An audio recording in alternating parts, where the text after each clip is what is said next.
Hello, Pennsylvania voters. Guess what? We did it!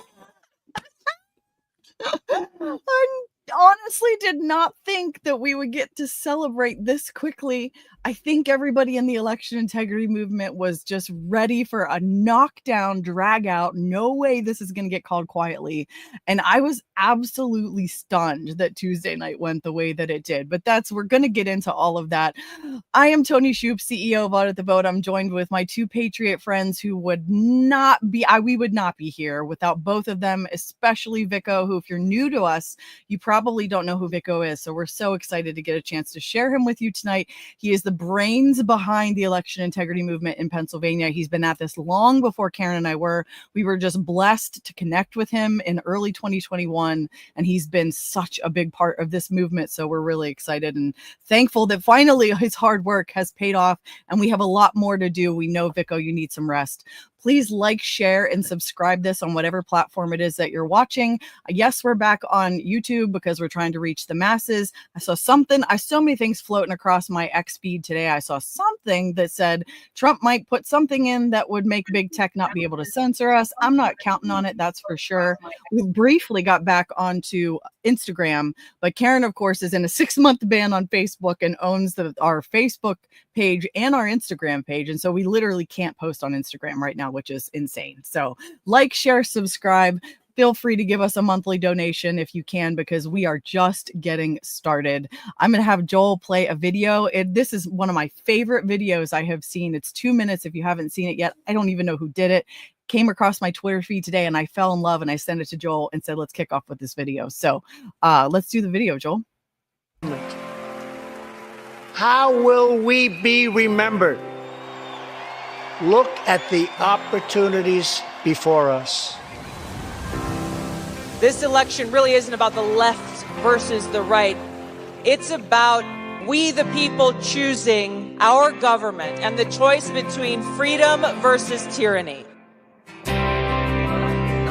Nobody has a chronic disease burden like we have. Why are we allowing this to happen to our children?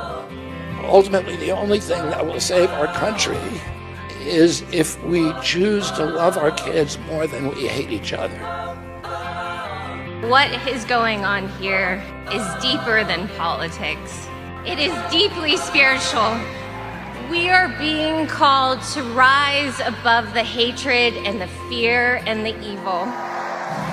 We need to remember above and beyond that we must love our neighbors, that we must treat other people as we hope to be treated. You want to be a rebel? You want to be a hippie? You want to stick it to the man? Show up on your college campus and try calling yourself a conservative. America is going to reach heights that it has never seen before. The future is going to be amazing!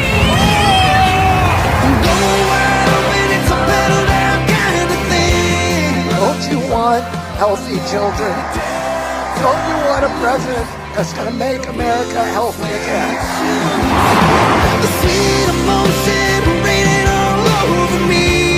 I come to you today as a former Democrat. I will be a first-time Trump voter tonight.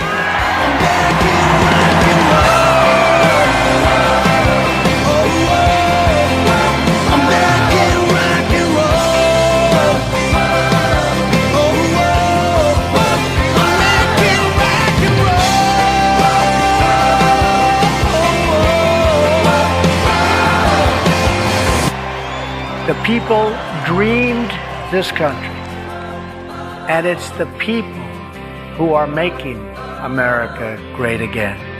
Making black new. Isn't that amazing?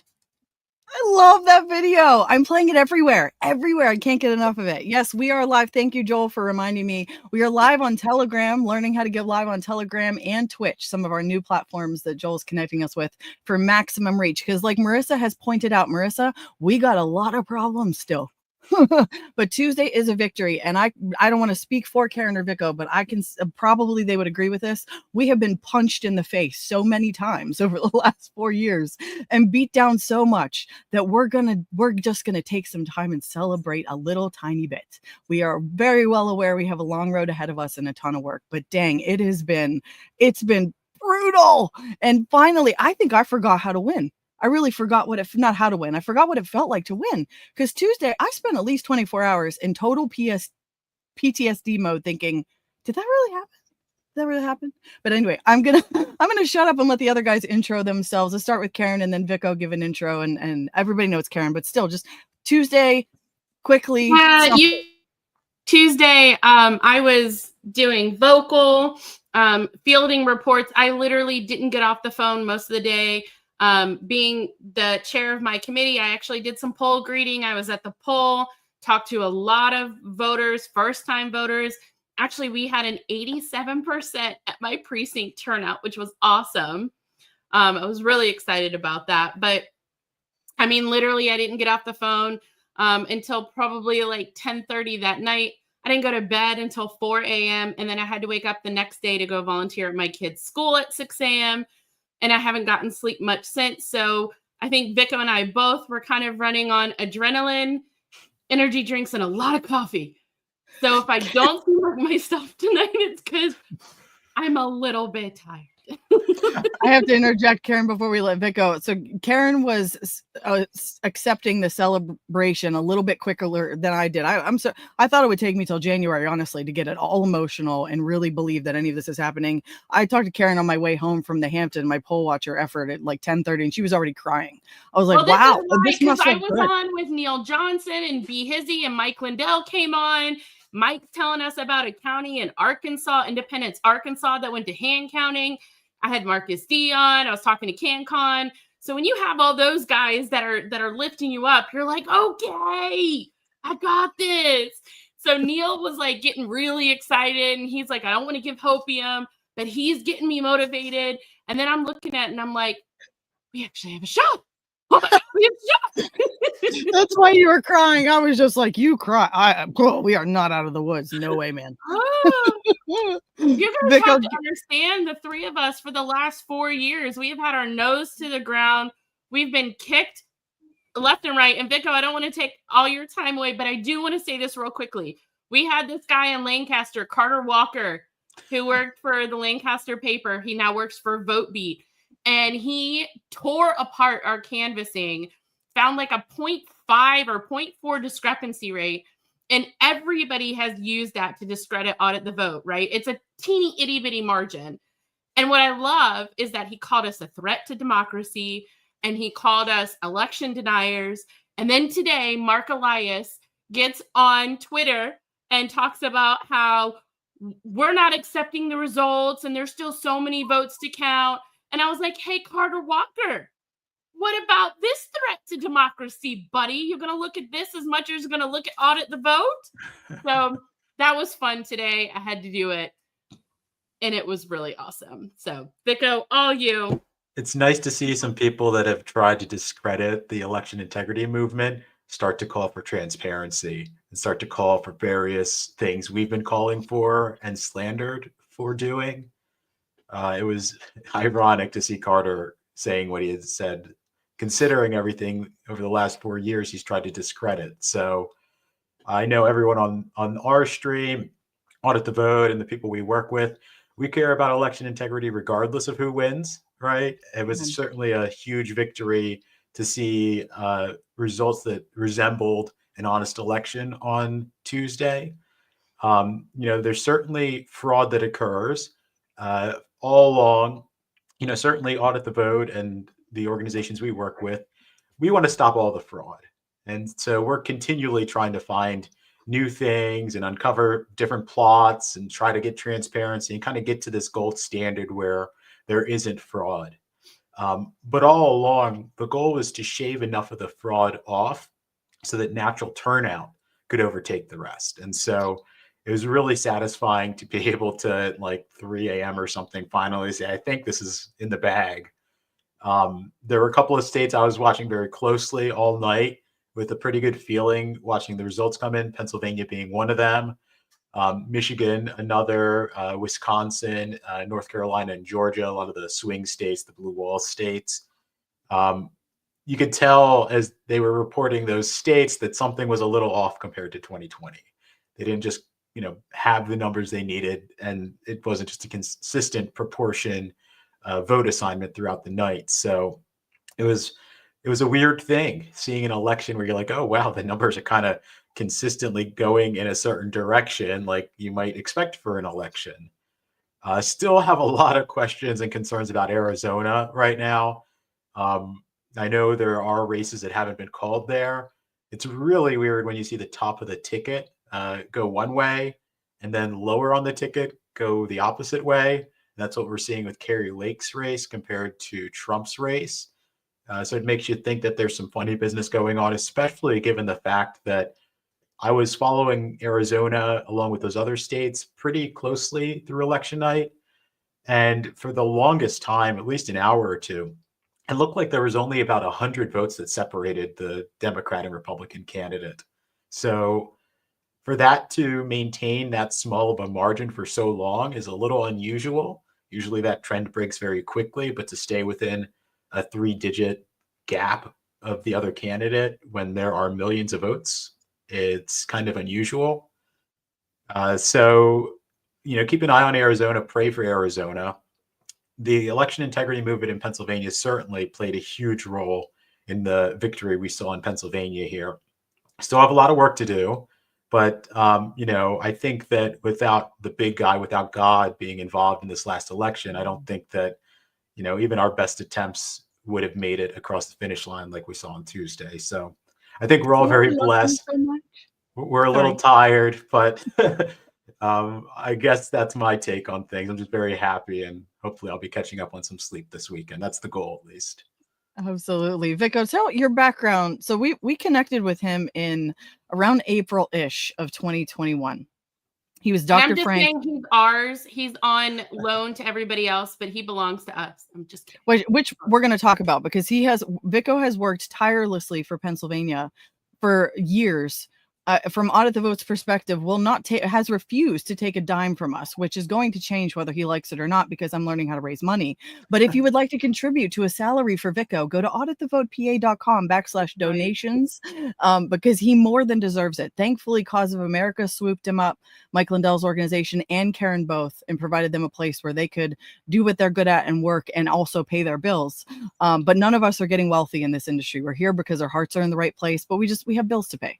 So we do appreciate the donations. And Vico, I'm definitely taking up a collection for Audit the Vote to be able to give him something, whether he wants it or not, because he's developed stuff that he honestly could have been out in the marketplace charging tens of thousands, if not hundreds of thousands of dollars for, and he didn't. And every time Karen and I are like, you can get reimbursed for like something, gas, something. He's like, no, I'm fine.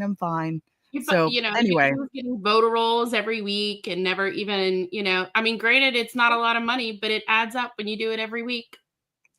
And the fact that I'm appreciative of that, but it's all glory to God here, and however I can contribute. But there are so many initiatives that I know Audit the Vote has wanted to undertake, and we're planning. We can't talk about yet.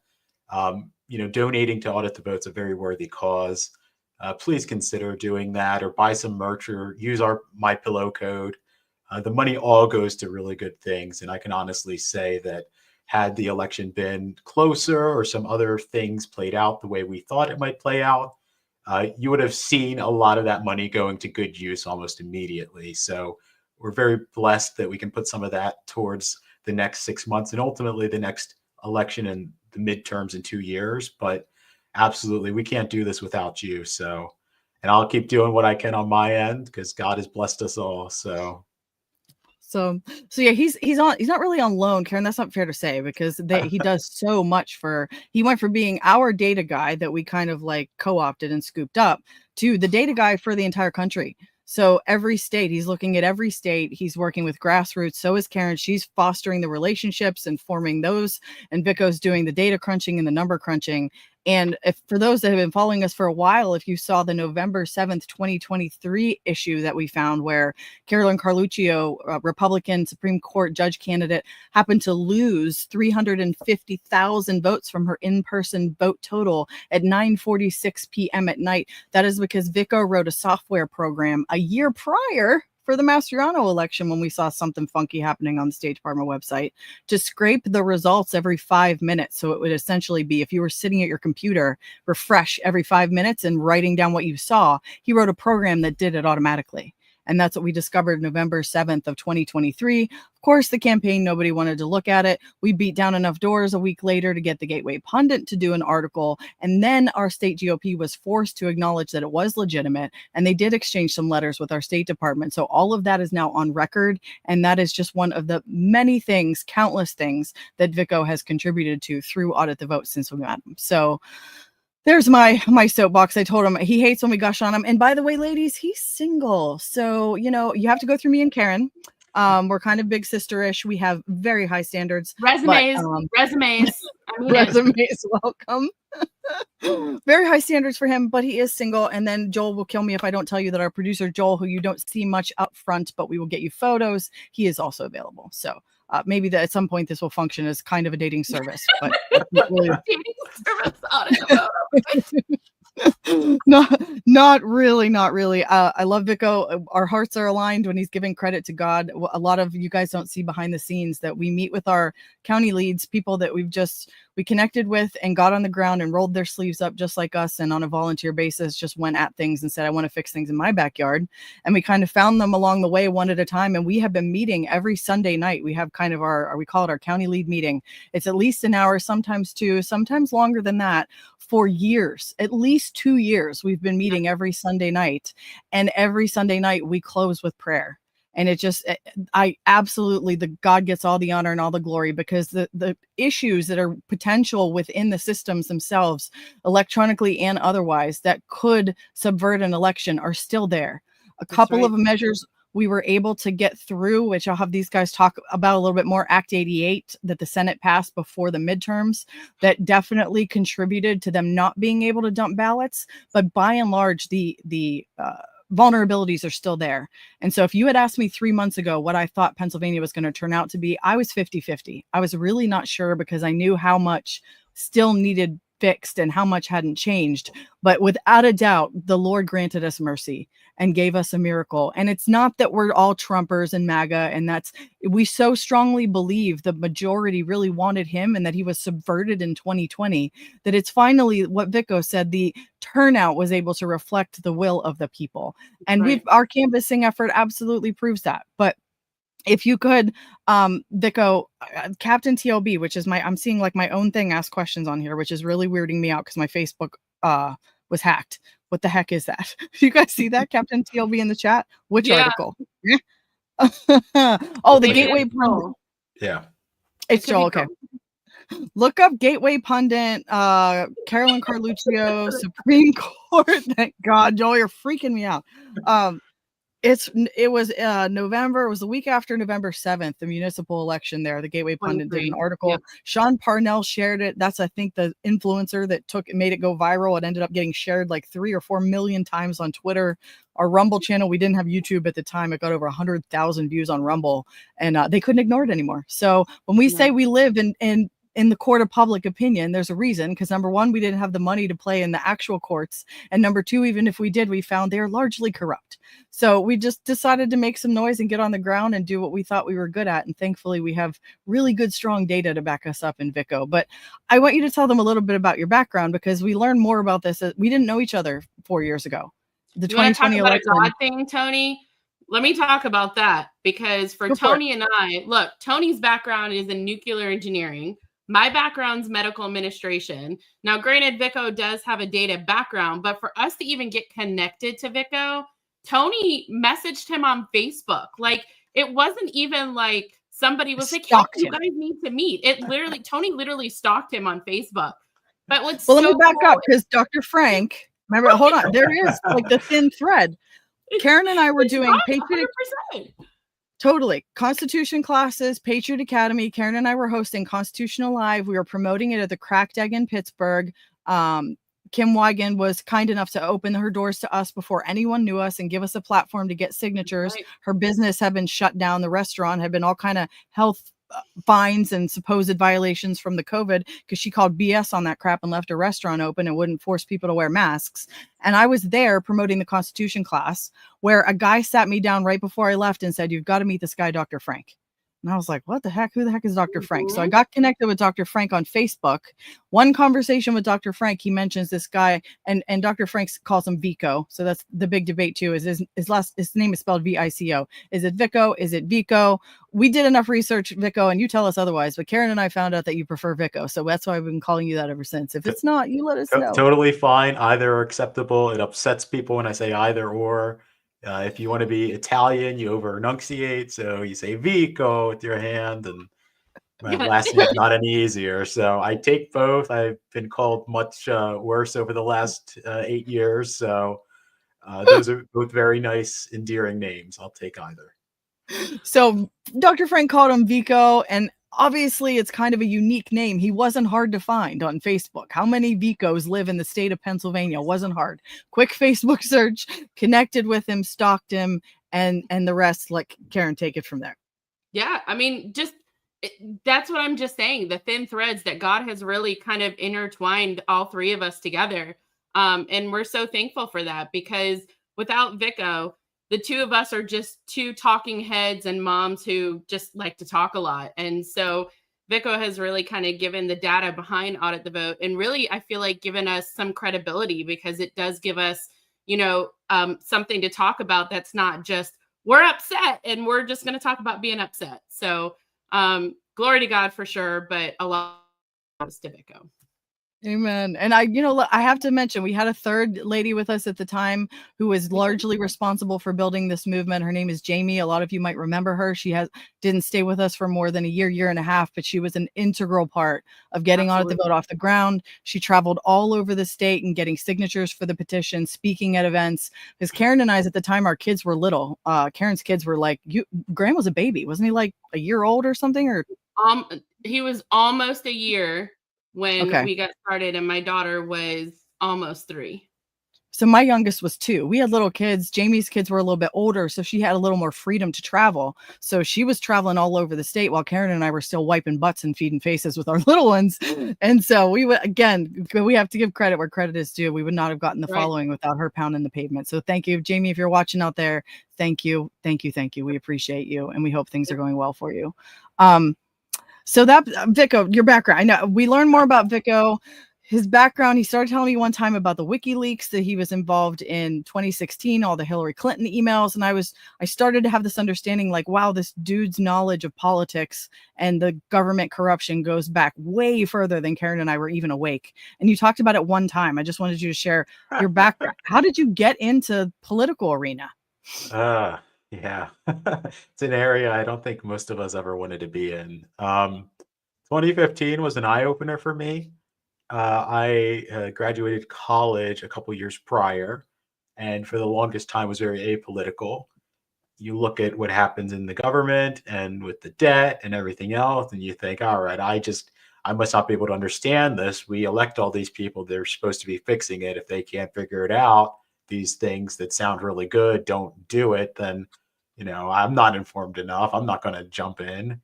But in 2015, I think that WikiLeaks had shared some really interesting stuff that started getting me to read into the emails and also start thinking about some of these things that, if you look at just like the title of a bill, it sounds really good. But when you start to see the repercussions of it, and you even go and you start reading it, some of these bills are massive. So it's really not something you can quickly read through. But if you page through some of it, you start to realize why it doesn't work like the title suggests, like the Affordable Care Act, which caused many people's insurances to go way up and the selection of available insurers to go way down.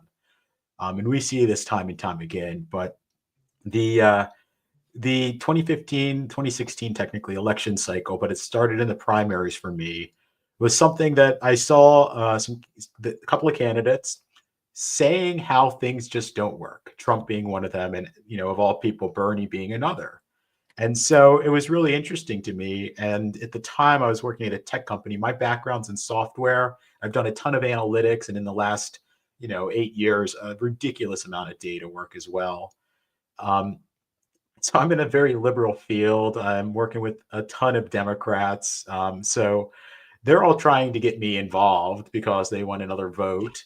And I'm hearing some of their reasoning for things. And I'm learning very quickly how much I despise Hillary and how ingenuine she is and how awful her past is. That when I'm hearing some of the reasons people are doing things, it baffles my mind. And I think in my naive younger self that people just don't have the time to kind of do the research themselves and like really understand a candidate or an issue. So I'm a young guy. I have more time. I start to do some of the research myself, and I start to see like, they're saying things that are not true whatsoever, and they're getting away with it. And so I try to convince some of these people, and of course they don't listen. But the WikiLeaks stuff was really powerful, and I almost got addicted to like researching that stuff with a bunch of other people, anonymous people on the internet. And I will say it was a lot easier when you're just totally anonymous. You can like go to bed when you want, and you don't have a ton of requests in the morning. You're just, so it was a lot easier to just like dig through tens of thousands of emails, which I think, by the time that 2016 cycle was over, I probably scanned through 10,000 plus emails to read them and created like, I collected a lot of the really incriminating ones that were released and helped to kind of read, research, and share them as they came up. There were a handful around Scalia and his death that were incredibly incriminating. There were also a lot of other emails in there that were very incriminating. But I started to realize very quickly, like, politics is pretty ugly, and did you find the hot dogs one, Vico? That wasn't you, was it? Yeah, no, well, I didn't find it, but I wasn't the guy that discovered it first. But I did validate that Obama spent with like $50,000 or something ridiculous on hot dogs for the White House. Okay. Yeah, we can speculate what that means, but there are some weird emails in there, believe me. So it pissed me off, right? So like anyone's delve into politics, you're either pissed off and you want to fix things, or you want power. And I could care less about power or recognition. It's really not why I'm in this. I prefer neither. But it pissed me off. I'm like, okay, they're clearly just wasting money and lying, and there's all these issues. So I helped to get some of that stuff out. I was following the Bernie Clinton primary very closely because I knew that I did not want Hillary to be president. I knew how bad it would be. The emails that are being exchanged, you can see where she's being told not to use a private email server and she does it anyway. You can see where she's told that her private email server in her basement was hacked. She's using it anyway. Just time and time again, where you can see she's like setting this up to easily give classified information to our adversaries. And so I'm like really agitated. I'm like, this is absurd that she's gotten away with all of this. So the primary happens, and Bernie got backstabbed pretty bad. I don't think Hillary won that with the numbers she did. Tulsi Gabbard, who was, I guess she was co-chair of the DNC at the time, she stepped down because it was so bad. Bernie, they say Bernie folded like a lawn chair, which yeah, absolutely agree with. He, went in line and toted Hillary. Do you think he was paid off? Do you think they paid him off? I don't know. I think threatened. I think he showed up with a black eye at the DNC convention, if I remember correctly. So, it's all the same. It doesn't matter if he was bribed, threatened, or blackmailed, but he gave in to the machine. And so I got a really interesting request, and it's one of those things where like, you're putting the emails out anonymously, you're doing work on the internet, you're doing this research. Someone asked me to look into the New York primary that year, because the Democrat primary, they got a ton of reports that there were people who went in to vote and they were told they aren't registered to vote, and so on and so forth. And I was given a New York voter roll, which is huge compared to Pennsylvania. It's like, over twice the size. And so I looked at it. I found a day that it looked like there were some fairly massive purges that occurred, which was relatively speaking close to the primary. And so I found it. I'm like, oh gosh, this is disturbing. I gave it to the group. I don't know that anything significant came from that other than, they tried to bang on the drum and they were ignored by the Clinton machine and the DNC, which she had, total control of at the time. And so I thought that's, totally weird to happen. I'll never do this again. And I kind of just went about my merry way. I got really involved in trying to get Trump across the finish line. For me, it was however I can prevent Hillary from getting in, because I saw all the awful things in her emails. And I'm like, this is not somebody who should have any bit of power. And then Trump got elected, which I was incredibly happy for. That was the first election I voted in, because I was like, beforehand, I was like, I don't know enough to vote. And so I cast my first one for Trump, which was amazing. I went home that night. I was hanging out with some friends, went home, watched the results. I can't tell you how happy I was at like 2 a.m. when it was called for him. I was like giddy and, super satisfying and almost silly. A lot of people can probably relate because of Tuesday, but I went into work the next day, and believe me, I said it earlier, my coworkers were ready to make fun of me for weeks on end when Hillary got elected. Like they were coming over to me every day saying, "Oh, Madam President," and all that fun stuff. So they were all sick. They all got the cold on election night and couldn't come in the next day. So there were like 3 of us in the office, all giggling in our own little corners, and then go over to lunch. And we're like, hey, he did it, this, that, and the other thing. So that was pretty satisfying. But I kind of took it upon myself then to get involved at the local level, because I was like, all right, I understand enough, and we need to move the needle. There's this momentum behind this movement. People are really upset. They're disenfranchised. I tried debating and trying to bring people to our viewpoint very unsuccessfully in most cases, because believe it or not, Antifa, they just don't care. They're not going to listen to an honest argument or do any research on their own. So had a couple of Trump rallies I attended that they showed up, and I can tell you confidently, I don't think I converted any of them, even though I tried talking to them, and they tried to kill me a couple times. So that's always fun. I say kill loosely, attack, jump, dox, throw a brick through a window kind of thing. Who knows where it would have ended up, but got continually more involved in a couple of campaigns, ran for school board in 2019 unsuccessfully, was a part of a U.S. congressional campaign in 2020 when COVID happened. And, it's like, okay, here's another crazy thing that they're saying one thing and the facts are a little different. So after the first month when the data came out, I ran the numbers and I realized they are really inflated in Pennsylvania. And it makes sense because look at these mandates. They're sending the elderly who catch COVID back to the nursing homes. We were one of 5 states that did that. So that really pissed me off. I was working with the Kathy Barnett campaign. As soon as I had those numbers, a month in, I was like, here are the numbers. We need to get this out. And we did. We made it a huge talking point on that campaign. It drew a ton of people in. Montgomery County, I think it was 93 or 95% of all of our deaths were from nursing homes, which is incredibly sad. But they used that as justification for all these other draconian measures. So, I poured a ton of effort into that campaign. I do really think that she had won. All the numbers going into election night for both her and Trump in the 2020 cycle looked good. And then we saw numbers that really, I don't think we'll ever see again, where an imaginary 20 million people that no longer vote showed up and created this, impenetrable wall to give Biden 81 million votes. So, the next day I was planning to catch up on sleep, kind of in the similar situation, although I think I will this time. Was like, okay, we need to get to the bottom of what happened. So, I'd been working data on the campaign previously.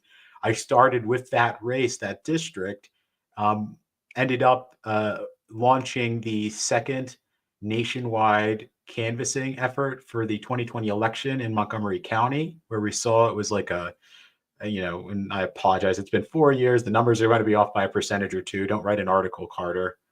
And that's not our canvassing effort that he gave us a number. This was Different something, effort. yes, he did way before us. So this is just Before Montgomery County. We mobilized, I want to say it was like 100 people. We knocked on, I want to say, a couple thousand doors in the span of like 7 days. I was literally up until like 3 a.m. every night, checking the data from the previous day and then generating new walk lists for people. It was a pretty intense week. We got that out. We saw the discrepancy rate. It wasn't ever publicized the way I think it should have been, which is a shame. But that is what it is. So I was, for a little while trying to see what else I could do. I started looking at the statewide results and the statewide voter rolls, along with some other people at the time. I was still working with Kathy, and I thought, I'm a younger guy. I don't have like fancy credentials, and I also don't have like the decades and decades of like institutional background that would come with like a Dr. Frank. And we had actually connected with Dr. Frank during her campaign over the COVID numbers. So I suggested to Kathy, like, hey, I see all these issues, right? Some of these things I can't tell you the full significance of. Like, we need another set of eyes on this to confirm that like what I'm looking at and how I'm approaching these things are accurate. So we called Dr. Frank. Dr. Frank, Dr. Frank, he was like, ooh, data. And so he was like really happy. We connected. He was looking at the voter data without seeing any of the canvassing stuff or results. And we tasked him with trying to see through his own methodology what how many people on the Pennsylvania District 4 list were phantoms, were not real, how many votes there were. And he used the census and some other things. And he came to, I think it was like a percentage point off, 1 or 2 percentage points off from what we had gotten previously. We were like, okay, so there's something here, right? Dr. Frank and I tried to work with the legislature. We were really optimistic. And I know Dr. Frank has told this story a bunch of times, but we learned really quickly that was a dead end. Unfortunately, some of the people in leadership behind closed doors were yelling about how they don't want to look back at the election that just happened. They just want to look forward, and so on and so forth. So we realized that, unfortunately, we weren't going to be able to get anything done there. And so I think it was only like a month or so where I was like, I don't really know what to do, maybe 2 months.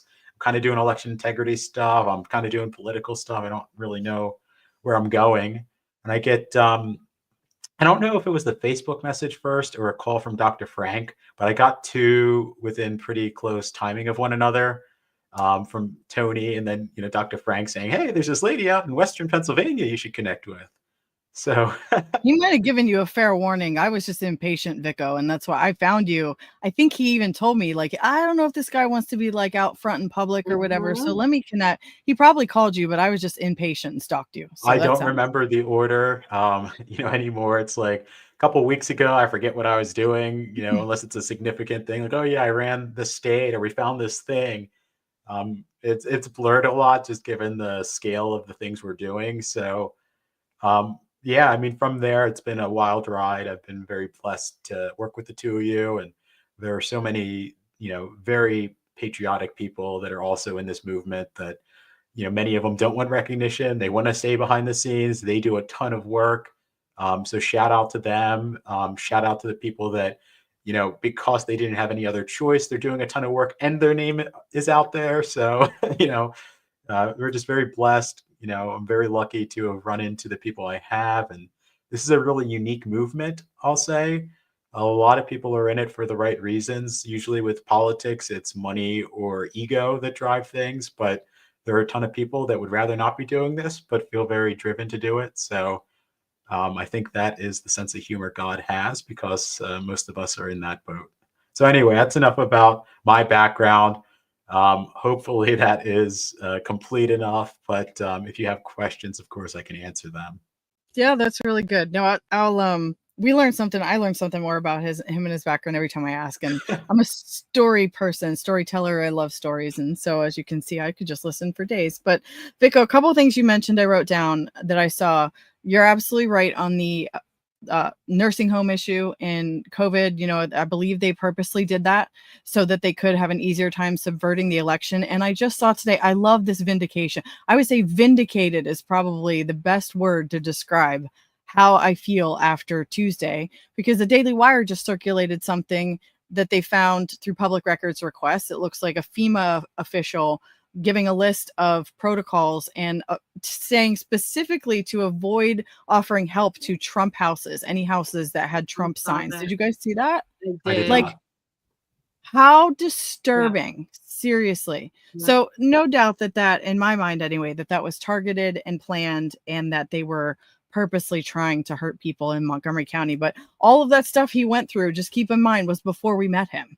He was doing all of that work before we even connected together. And of course, then when we did get connected and we saw what he could provide us in terms of data, he gave us all of the door knocking efforts. We knocked 12 counties. We knocked doors starting in the summer of 2021, going into the fall, and then even finishing up in the early part of 2022. And we were refining things. He was giving us lists that were based on, let's give you, I think our first list we did, Vico, was Lancaster, and half of them were suspect addresses and the other half were chosen at random. And it was like, let's just go see what we find. But then he was able to pinpoint, the closer we got, I think, to the fall, he was able to pinpoint where he thought there might be issues. And we got to a point where we had a piece of paper that when we went to the door, we could show it to the person that answered the door and said, these are the people that are registered to vote here. Can you confirm any of this, or is this accurate? And they were able to look at it and be like, I don't know. That was the previous owner, hasn't been here in 2 years. Definitely don't know who those 3 people are. Those 2 are my kids. They're in college. They definitely don't vote here. And it got, the more we canvassed, the more doors we knocked, the more glaringly obvious the 2020 steal became. And so even though our efforts for the audit got yanked out from under us in the summer of 2021, when Senator Mastriano was removed from his committee, we thought that was our ticket. He was going to send the subpoenas through the Senate, and we were going to get answers to this. And Lindell, that first cyber symposium, Vico, I can't remember, we probably did try to drag you to that. I don't know if you had rush yet or what, why you couldn't come. I'm sure you got invited from their end too, but that cyber symposium in the summer, I remember Lindell saying, we're going to get Trump back in the White House. And we wholeheartedly believed that because of it was so obvious to us from what we were finding on the ground. And that's what kept us going, is because we were meeting people eyeball to eyeball that were saying, I didn't vote in 2020. Right. And we're like, but here, there's a ballot that was credited to you according to the certified results. Something is wrong. And the more people that knocked doors with us and saw that, the bigger the movement got, because you can't unsee some of this stuff once you see how bad it is.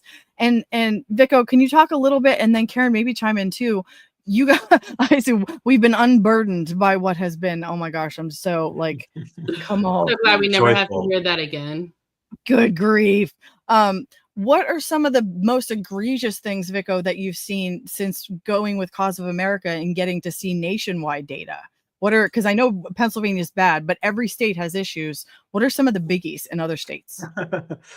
Yeah, it's you start to appreciate what you have more. There are definitely issues in Pennsylvania's voter rolls. Some states, I don't know if like they have a bunch of monkeys or like babies in a room and they're the ones maintaining the voter rolls, but they're like totally awful. They're missing key data points. There's serious issues within them. So like, Pennsylvania isn't the best. Pennsylvania has issues, but and we're not as open as like a North Carolina is, or several other states which offer it for free. I just got Nevada's data. In Nevada, you can get for free whenever you want. So there are all these states that have all these nice things, and there are states that have like additional data points which are really important. Like, why is your status the status it is? And so you can see that like they've passed away or there's some other issue. And Pennsylvania has these data points, but they just don't make them available, which is crazy. But then there are states that are missing key data points because they, for whatever reason, don't want you to be able to perform meaningful oversight. But I think, the thing that I've seen, I think think I have something like 250 million voter records or something in most of the states. So there's a lot of overlap.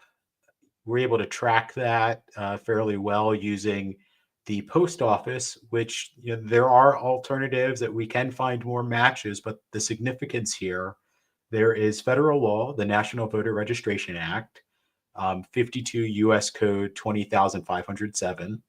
If you go and you look that up, you'll see why it's important to use this, because it's actually required that the states are doing this.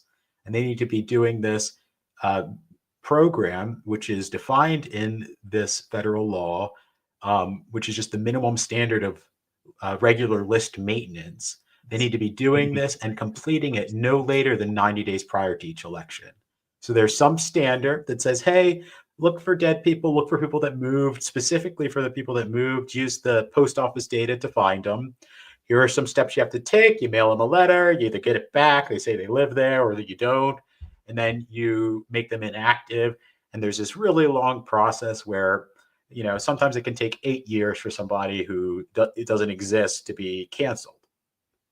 So when you start to look at like a state like Pennsylvania, we have something like 300,000 people that have moved to another state. And some of these people moved 2 years ago, meaning there were maybe 3 or 4 federal elections since then where they should have been cleaned up and they should have been removed, but they weren't. So, they've moved to a new state permanently. And with all this data, what's really amazing is we can actually find them in the new state. And we use a really strict matching criteria to do this. So the concept of like casting a wide net to get big numbers, that's not what we're doing.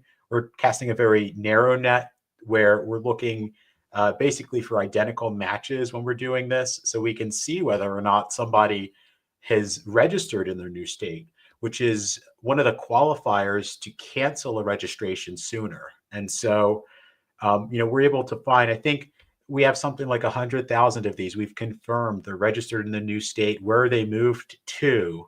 And we've tried so many things to try to address that in Pennsylvania. But seeing those kinds of numbers, it makes sense why there is such a large credit line or phantom votes or excess votes in the 2020 election.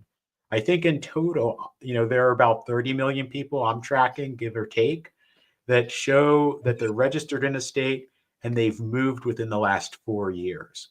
The numbers are much higher. Like I said earlier, there are other services that provide you address verification and identity verification.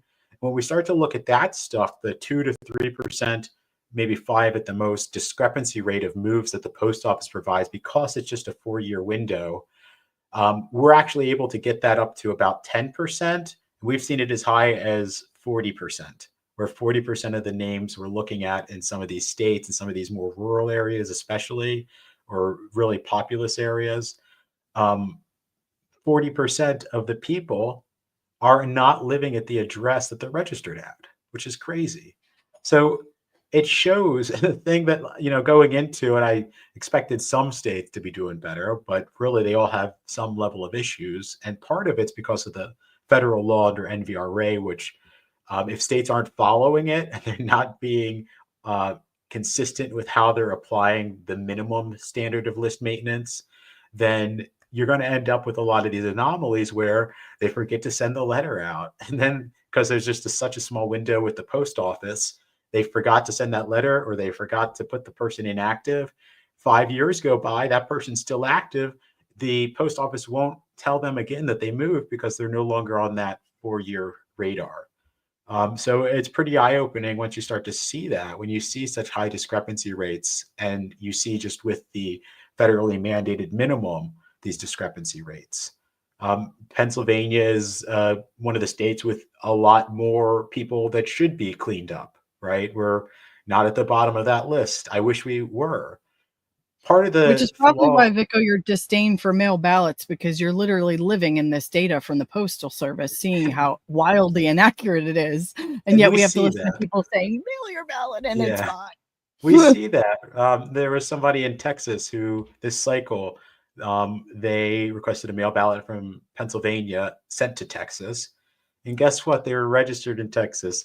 and they showed a move from the post office to that address in Texas. And so we had the county call them up, and they were like, "Hey, are you living in Texas? Yeah. Are you living there permanently? Yeah. Did you register to vote in Texas? Yeah. Why are you requesting a mail ballot from Pennsylvania?" Right? So, like, you're not allowed to do that. And you certainly can't vote in more than one state. And we've seen that too. And I want to be clear, we've seen cases, and these tend to be lesser, of somebody saying, "Yeah, I voted in 2 elections. So what?" And you'll see the stories here and there, like someone's arrested because that's a felony for those that don't know, but they committed a felony in voting in the same election in multiple states. But more times than not, and this is the disturbing thing, this is what we saw in a little bit of our canvassing, because you have people saying, "No, they don't live here. They don't live here." But we also had people saying, "I didn't vote.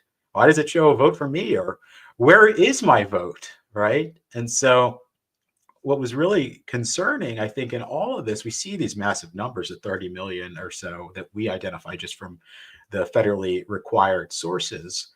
Um, when you actually start to canvass these people, they're shocked. They're like, "I did not cast a vote in that state. I absolutely did not. I didn't know I was registered still." People are expecting that, like, the states are doing what they're supposed to do.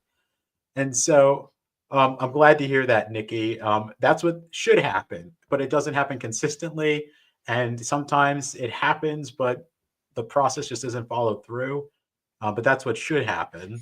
And I wouldn't be surprised if that letter came from a nonprofit, not actually the county itself, but there's other groups like ours that took this initiative upon themselves to send those letters to people that lived in other states so that they could remove themselves from the voter rolls. So Yeah, I digress. kudos to them. Yeah, absolutely. Great organizations, good people behind them. If it was from the state, it probably was from a better county, right? It also is by county. Philadelphia has like 50,000, I think, of the like 300,000 out of state people. They are our biggest county, sure, but that's a huge number of votes, right? If you look at how close the McCormick Casey race is, 50,000, that's pretty big. So, that's probably the most concerning thing, just seeing how the roles are kind of not maintained to the minimum level that is required by federal law. And that minimum level isn't good enough. It wouldn't be acceptable in any other industry. If you tried to pull that in the financial industry or pharmaceutical or any other industry, that would not fly. The entire system would be taken apart and remade so that there was a higher level of accuracy. So, that's probably the most concerning thing, I'd say. Pennsylvania's roles have a lot of issues. Some states are good. No state is perfect. What we really would love is decentralized roles. So that way there isn't just, a state program that can make these changes. Some of these counties don't even know these changes are in place. And in addition to the decentralized roles, what we also really need is improved list maintenance requirements. So, given that Congress seems to be going Republican, and we also would have the president, I'm very hopeful that some of these things can be addressed, because I think NVRA created a situation where it's very hard, even if you're following all the list maintenance requirements, to really have accurate rolls. That's what I was going to, my next question, Vico, was do you think that repealing the NVRA would help, would hurt, or should we just make some changes and amendments to it? What are your thoughts? Yeah, so the concept is not awful, but it either needs to be removed and remade or amended. Biggest things for me, obviously, there's the list maintenance not being strict enough.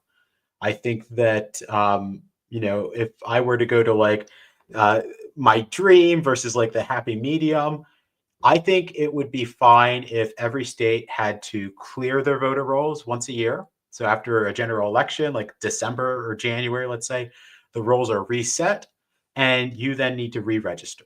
If you can't find 10 minutes within 360 days to register, then probably you shouldn't be voting. And that would catch a lot of the issues of people who squeaked by, their social security is wrong, or they're not a citizen, or there's some issue where they were ineligible. They passed away, they moved, whatever.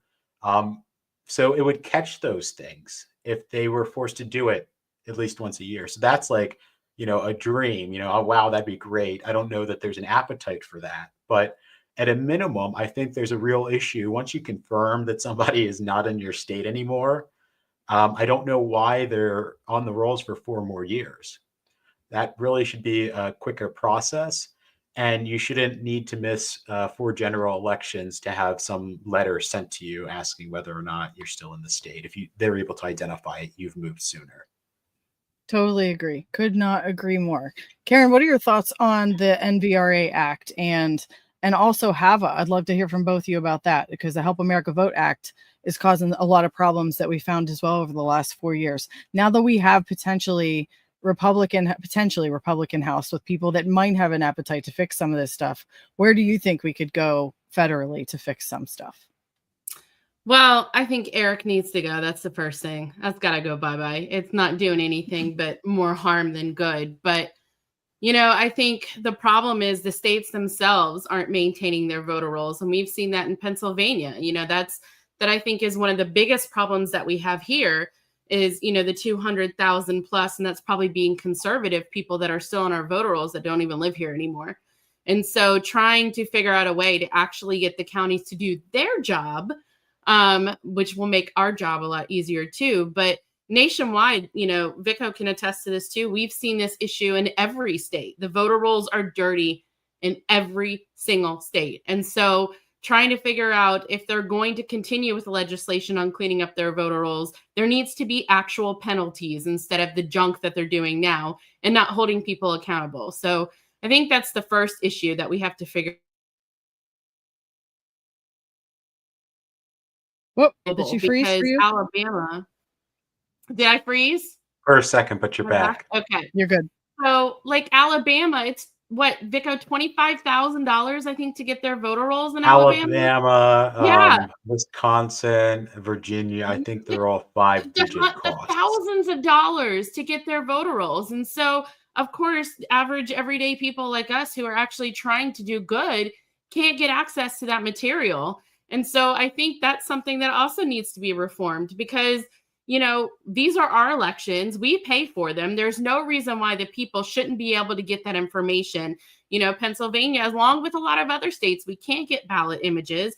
We can't get cast vote records. And, if they want people to trust the elections, we have to be able to get that material, right? We have to be able to see transparency. And so all in all, I think that's a lot of things that we really need to look at reforming because otherwise we're going to continue on. I mean, there are people who I think are now not happy with the results from Tuesday.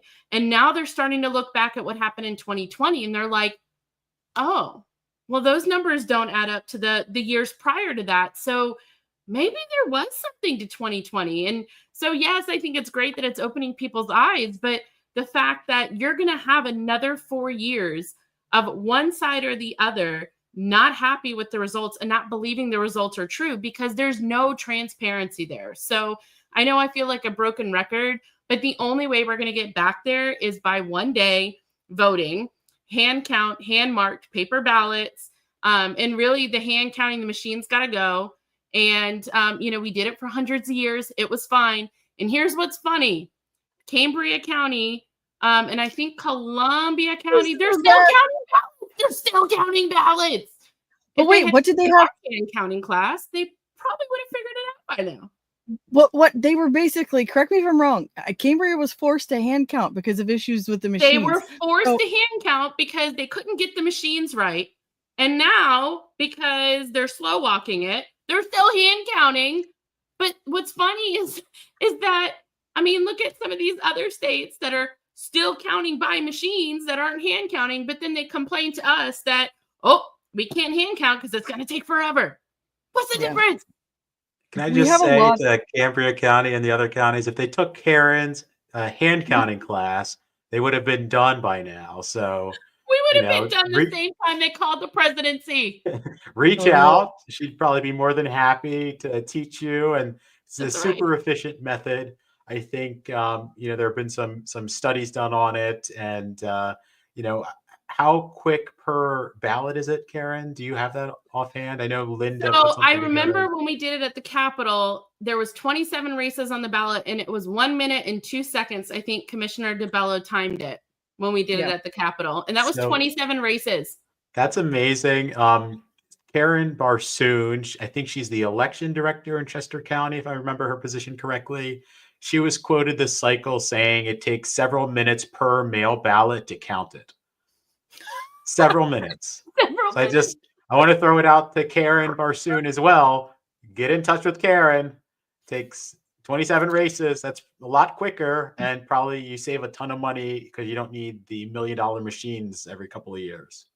And that is one of the big things that we're going to ramp up here going into 2025 is working with Joel and getting Karen to do the training, get modules up on our website that'll have to be very passcode protected. We don't want this information getting in the wrong hands. Certainly don't want the media accessing it, but getting it in a digestible format where, 10, 15-minute segments breaking down the process so that anybody at their leisure can go on and learn how to hand count ballots in Pennsylvania, because she's learned a ton about our state statutes and the way that we have to kind of tweak Linda Rantz's method, her Missouri method, that she's kind of the pioneer of this particular method with Cause of America, did a ton of work, 300-page e-manual, tons and tons of research have gone into this, but it's actually being implemented on the ground in Missouri. So we can tell confidently our states that there are states that are using this with success. They're actually saving money because it's cheaper to do this than it is to renew the machines with the maintenance and the contracts and all the upkeep there.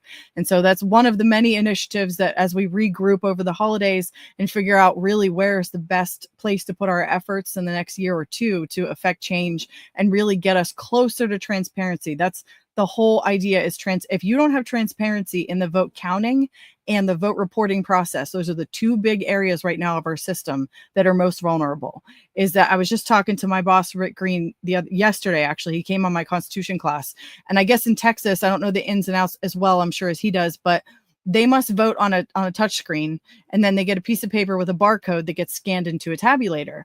Well, he ran for the state legislature in the early 90s when they were at least still filling out a paper ballot. So his stance was, well, if we just fill out the paper ballot, then we can count that.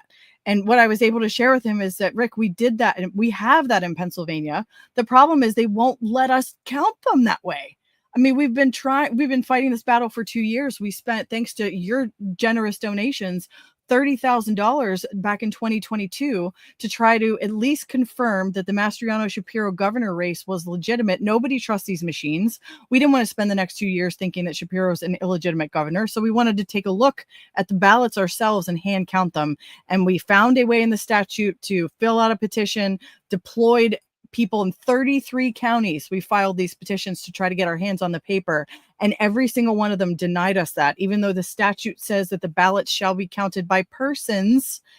Every single time they granted the hand count, they forced us to put them right back through the same machines, which is, there's absolutely no point. So if we can't get transparency in the counting, and then the other piece is the reporting process, which is something that what Vico found. Joe, I don't know if you were able ever to get the Gateway Pundit article that they wrote from November 7th, 2023 issue that Vico was able to pinpoint. That's another area, if you did throw it up there, if not, don't worry about it. That's another area that is shrouded in mystery, that we'd have no idea once those USB sticks are dropped off at our county election office, what happens to the results, because our ballots, our votes are on those sticks. And nobody has any clue how they get from whatever computer they're inserted in at the county level to the State Department where it's reported, and then ultimately to the media. And so there is tons of work to be done. We are truly just getting started. As exhausted as we are, I think it is invigorating, though, to feel somewhat vindicated. I don't know exactly what bullshizzle. I see that, Nikki. I don't know where the count is right now. Do either of you two know what the total? I mean, it's glaringly obvious, the 2020. Where did these missing votes go? Where's it at right now?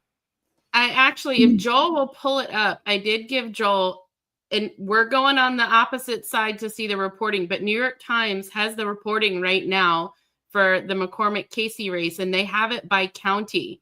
And so what they're supposedly waiting on is Cambria County, I think, is at, 81%, 88%. And then Cameron County is 68%. So that's what they're waiting on right now for the totals, and why even Al Schmidt, the Republican Secretary of State, saying There's still over 100,000 ballots to count, so we can't call the race yet. Can't call it.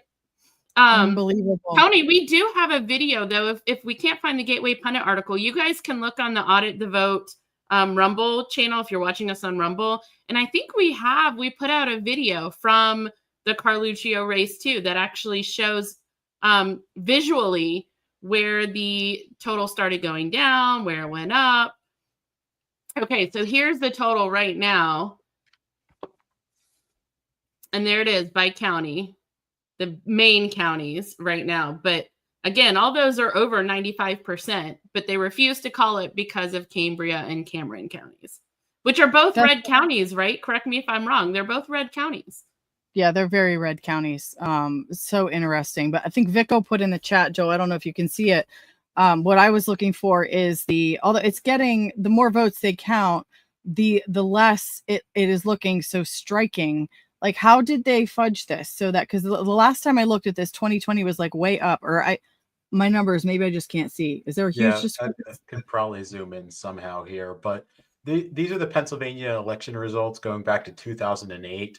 And you can see, from 2008 to 16, the Democrats saw a pretty clear decline. Republicans have seen an increasing trend there.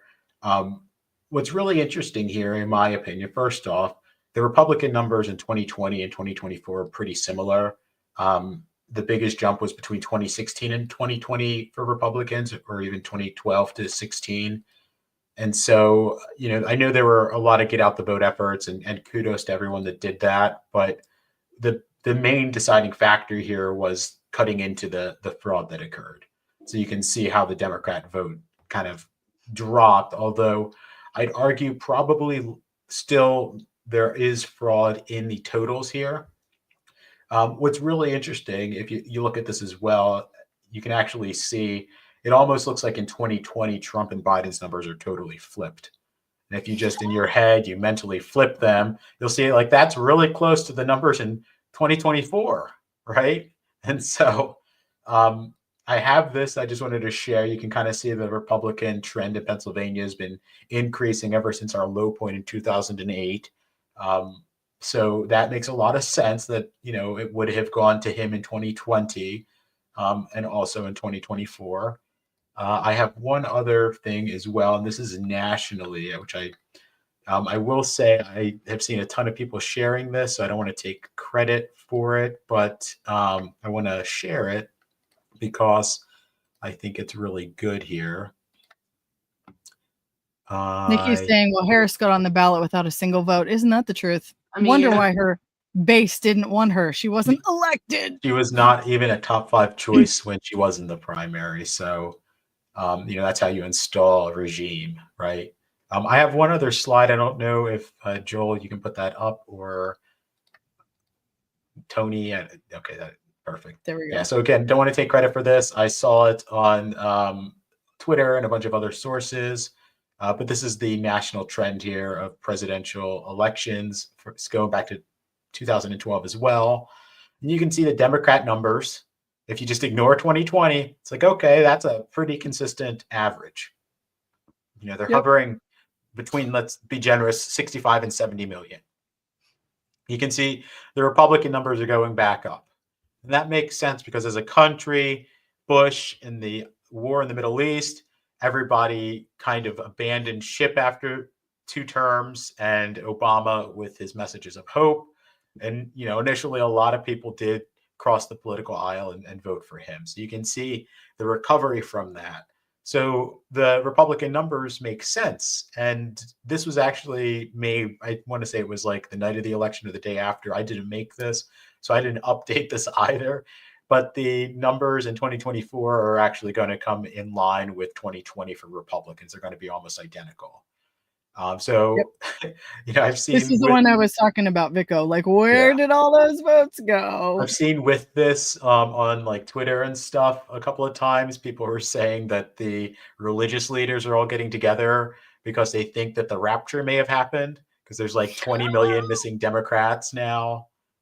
So, you got to laugh or you'll go crazy sometimes looking at this stuff. But what has been kind of like a blessing in disguise is because the numbers this election follow that trend, that well-established trend. The bellwether counties went to the victor, unlike in 2020, where Trump won 7 out of the 8, I think it was. And somehow Biden ended up winning, which is fairly unprecedented. All those indicators, right? We can now look at it with a fresh set of eyes and go, you know what? I actually am starting to believe something was up with that election. Maybe you were on the fence. Maybe you were one of those people that just wanted to look forward, move forward. Well, this is a pretty insane bar chart when you see all the additional votes that showed up or just materialized out of thin air in 2020 for the Democrats. So, yeah, I know you had mentioned this earlier. I didn't have it handy enough at the time, but I wanted to throw that up there as well. Totally. I should have sent it to Joel. I apologize. And I haven't even posted or shared this because I didn't verify it. Like Vico was saying, it's not any of our work. So I was waiting for the election numbers to really shake out and get a little bit more. We know some states are still counting, Arizona. Let's wait and see really before we start pounding the pavement with this. But if it ends up looking at all like it does now without actually evening out, I think that's going to be the real eye opener. I think I even heard someone say Joe Rogan is already starting to ask questions about like, okay, so what the heck happened in 2020? Yeah. And I'm hoping that at some point we can get our canvassing efforts in front of these people that are asking questions, because even though it doesn't tell you the answer necessarily, it is more proof to back up the fact that 2020 was not to be trusted. We had every right to question the outcome of the election. Right. And yet, like Karen said earlier, we were labeled as lunatic election deniers for it. And now people are seeing that it really was the case, that we had every right to ask some questions.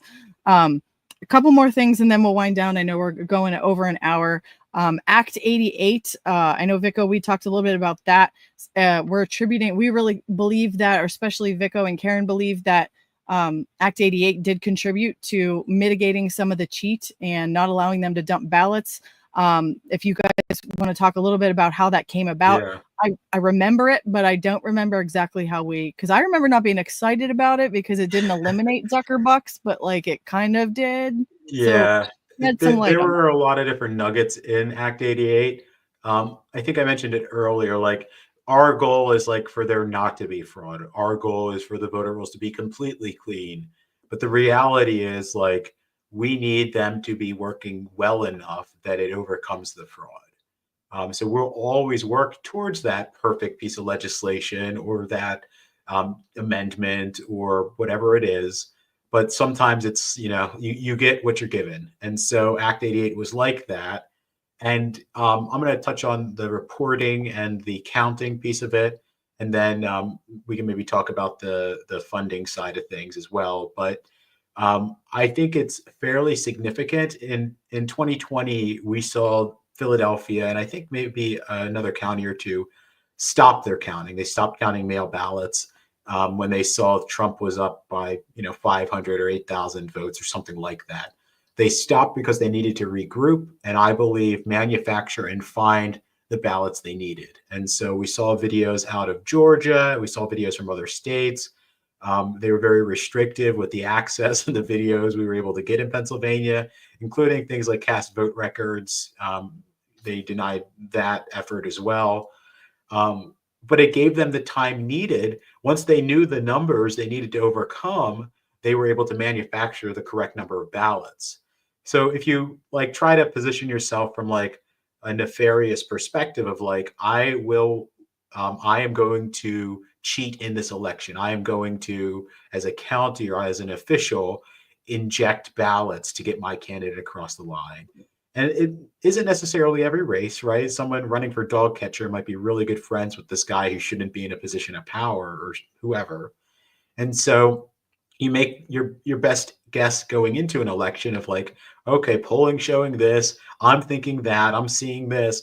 I think in order for this steal to be realistic, I can add this many votes. And the perception of what you're doing and also the voter data itself are your two upper boundaries. You can't have more ballots than you have people that can cast the ballots. And you can't have a steal that is so obvious that people are all going to revolt, right? So if like a race goes 100% for somebody and every other race doesn't, you're going to start to think like something is wrong with that race and you're going to revolt or you're going to push back or something. And so they're working within these boundaries. So they try to figure out ahead of time, if you're a bad guy, you're a bad actor, a ballot stuffer, whoever, what they can do. And they put it in place thinking, all right, that should be good enough. And in 2020, it wasn't good enough. People were pissed because of COVID and everything else. And they came out to vote, much higher numbers than they were expecting. And so because of this, a lot of these big counties like Philadelphia had to stop counting to figure out how to get to the numbers they needed in order to flip the state. And so Act 88 forced the counties who are receiving funding from the state, which I think all but like 2 counties are receiving this special funding.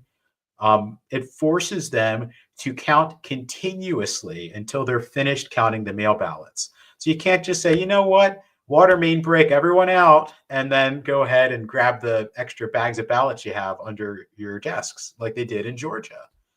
So you can no longer do that. That's huge. And in my opinion, I was watching several different sources of election reporting on Tuesday.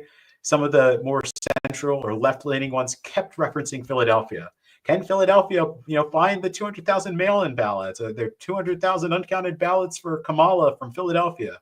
They kept saying this because they were expecting it again.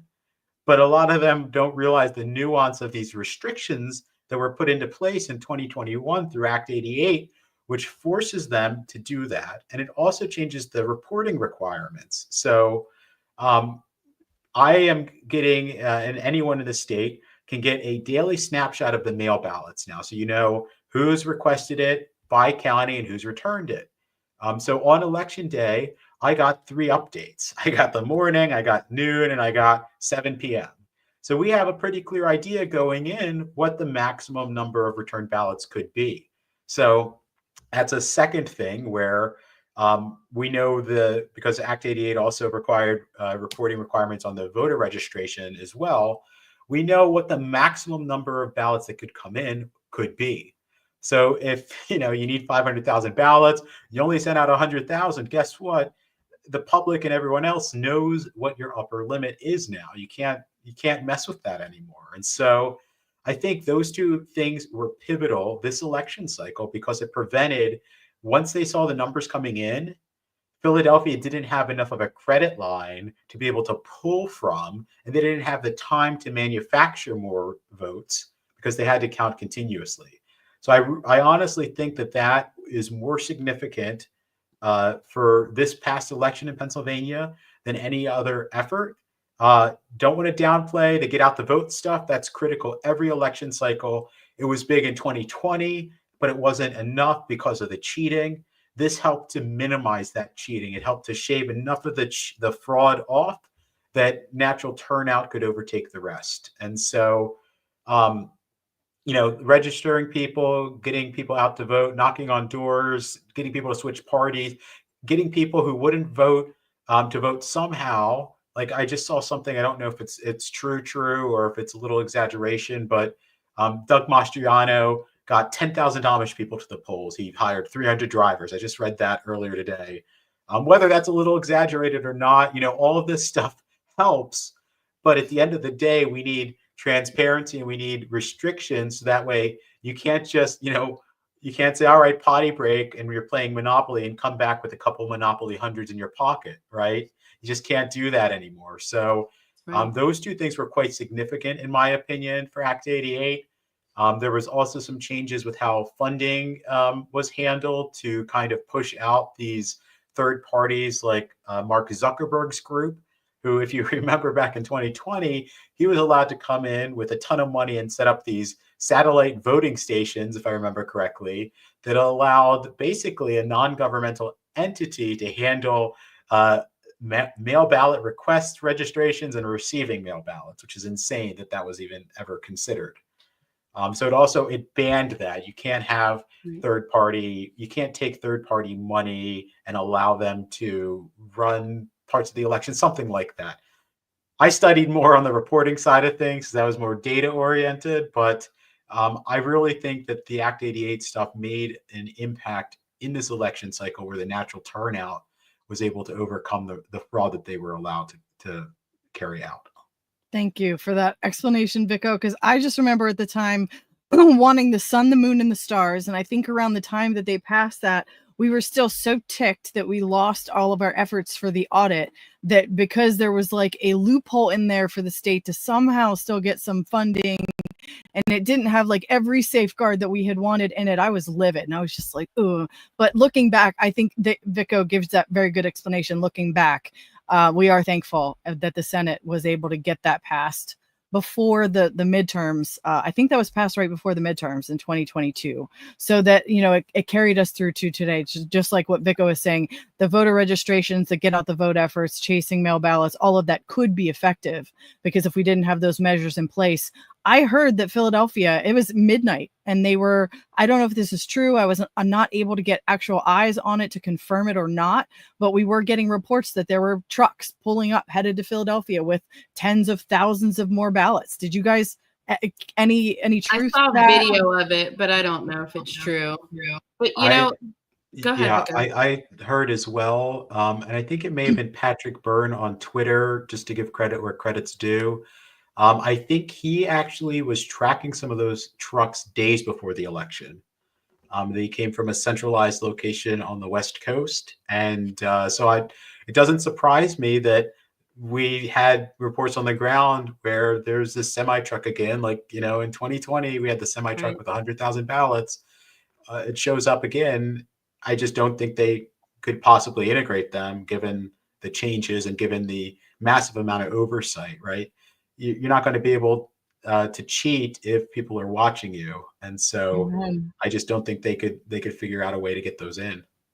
And there were so many. The other thing that I will say that we take credit for is how many eyes were on the process from poll watching all over the state, not just where I was in Allegheny County focusing. And I see some of my watchers in the chat. Carl, thank you so much. Carl and Barb are like seeing each other for the first time probably, and like fist bumping on the, you know, virtual fist bump.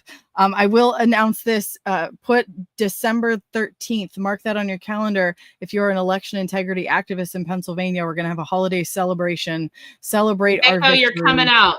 I don't care. We'll figure it out. You're coming out. Vico, you're bringing the dog. You're staying with me. He doesn't have to go to a kennel. Just bring the dog. You're coming. We have to celebrate. We don't get much FaceTime because Vico's on the eastern side of the state and we're on the western side. And we have kids and he has a dog. And so every time there's a get together, it's never easy. But to those out there watching, December 13th, put it on your calendar, plan to celebrate with us. It's going to be a great time. We're going to bring in a lot of the people that supported us, big national figures that gave us a platform and a voice and helped us at some point along the way. There's a ton of them. We're going to try to get as many of them together as possible because, like I said, we've been our faces have been getting beat in pretty bad, and it feels kind of good to actually get a win.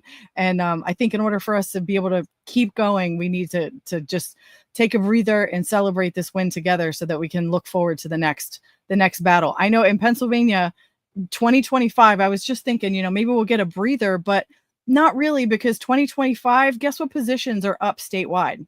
Judges of elections. That's right. Right? Not even that, Tony. We also have Supreme Court justice retention races in 25. I didn't see that. 3. So we have a chance to save the Pennsylvania Supreme Court. Oh my gosh. Which is where, by the way, for updates on my defamation suit with Josh Shapiro, it is being appealed to the Pennsylvania Supreme Court, which I'm under no grand illusions that it's going to go anywhere for that. But thankfully, the attorneys were willing to appeal it, because I don't doubt that as the governor, his thumb is on the scale. And every time we tried to file it in the court, they kept saying, you didn't file it properly. There was something. So none of the evidence from Shapiro slandering me before his run for governor has gotten in front of a judge at all. And if the state Supreme Court upholds that, he will have gotten away with just slandering a private citizen during his run for governor. So there's that. But we'll see. Maybe when he tries to run for president, we'll bring that stuff up so they can see that he is unfit. We should not have somebody running anything that is willing to throw their own constituents under the bus for their own political gain. And I'm not the only one who starts here. Real quick. One of the other things, I think, like Tony said, we had eyes everywhere. And I want her to talk about what happened in Allegheny County. But I think the other thing is this voter registration scheme that Commissioner Josh Parsons kind of was the first one to come out that uncovered this. This was in at least 6 different counties. And it seems like it's all going back to this corporation in Arizona called Field and Media Corporation. And ironically enough, the CEO is connected to the Maricopa County Recorder's Court. So it's really interesting how all this is kind of connected. But I think that's something that in 2020 we didn't have because people weren't paying attention to the stuff. And so now, multiple counties, at least 6 that we're aware of, there could be more, that have noticed the last day to register, which was October 21st, people brought in multiple thousands of registrations that all had bogus addresses and weird names, and they all had the same handwriting and things like that. So I think it's really important that we kind of give credit to that too, because that could have inflated our voter rolls even more than they already are. And again, like Vico said, it didn't give them a chance to have that pot of extra names they can choose from. Well, if you've got 6 different counties with 2,000 extra registrations, that's, that could change. It's actually the McCormick and Casey race going on right now. So I think that's another thing that we have to give credit where credit is due. And, the DAs are investigating. I can't wait. Commissioner Josh Parsons from Lancaster just posted today. He's excited to see, what they've really uncovered, because he had told other counties to be aware. And so I do think that's something that, I'm looking forward to over the next few weeks to see what these investigators have come up with, because I do think that's something that potentially could have happened also in 2020 that none of us were aware of. But, one of the other things, like Tony said, this poll watcher incentive that was across the state, but Tony really did do a ton of work in Allegheny County. And I want her to talk about that because she deserves all the credit for that. She busted her rear end.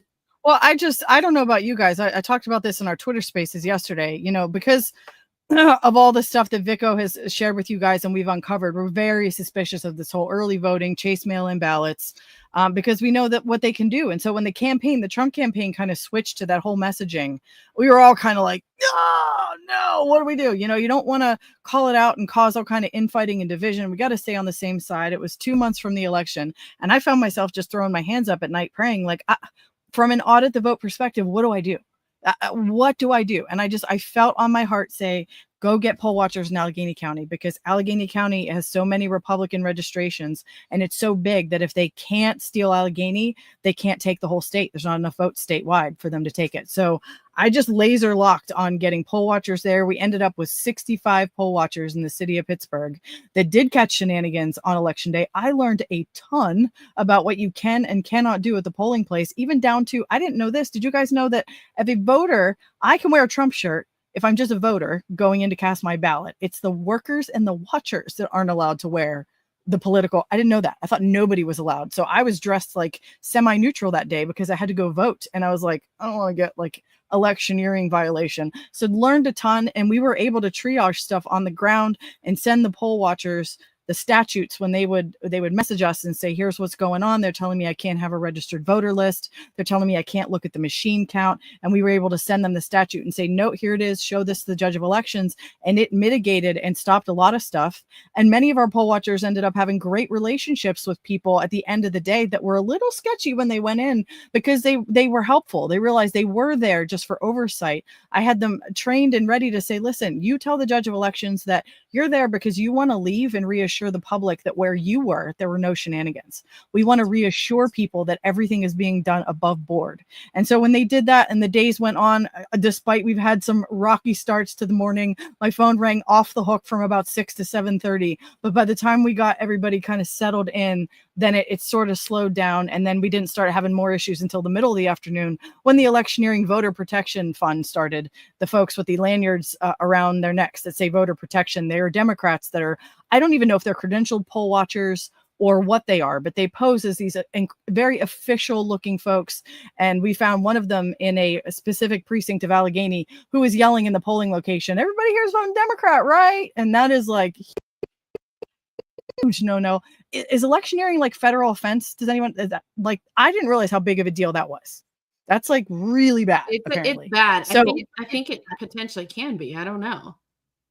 I think Vico, correct me, they can use those things to challenge elections when they see that. If you were electioneering, if you were inside a poll trying to persuade people, I think that's grounds to contest the election, regardless of what the numbers look like. I think. Because when I started reporting that, everybody that heard it was like, oh, including the RNC, the young kid that answered the phone at the RNC was like, oh, that's bad. Okay. But reporting it with less than 30 minutes later, then we started hearing that they were being told to take the lanyards off their necks.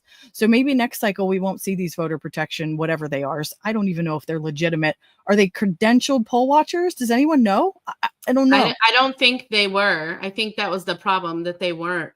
But speaking of the RNC, Tony, I do want to give them credit too, because, you know, they were ready in the morning when poll watchers in Allegheny and Philly, they weren't even allowed in the polls in the morning. So I am going to give them credit for that, because they did kind of jump on it. And then when Center County in the evening, they wanted to stop counting, they called them and threatened a lawsuit too. So yes, I know there's issues, and the RNC isn't always great, but I will give them credit for being able to step up and actually being on top of things like that they weren't in 2020.